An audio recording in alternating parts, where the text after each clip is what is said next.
আমি এখন অস্ত্র রেখায় গলা কাটে মন্ডি করে দেবো এই দায়িত্বটা কি প্রথমে আপনাদের করা উচিত? আমরা আশা করি এটাই আমরা বলতে চাচ্ছি। আমরা এখানে আপনি তাকে তত্ত্বাবধায়ক ছিলেন, আপনি কি এগুলো জানেন না? রোগী কেন ভোগান্তিতে পড়বে? 3টা জায়গায় গেছে তো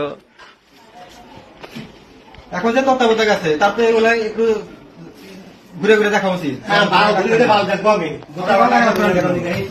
আপনার রান্নাঘর করেন কেন?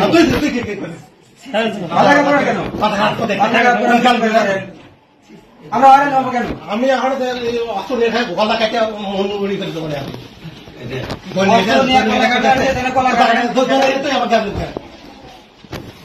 এখানে তো শুধু বলতে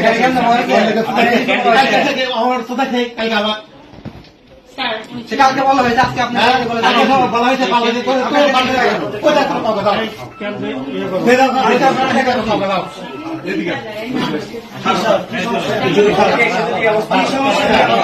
ধন্যবাদ।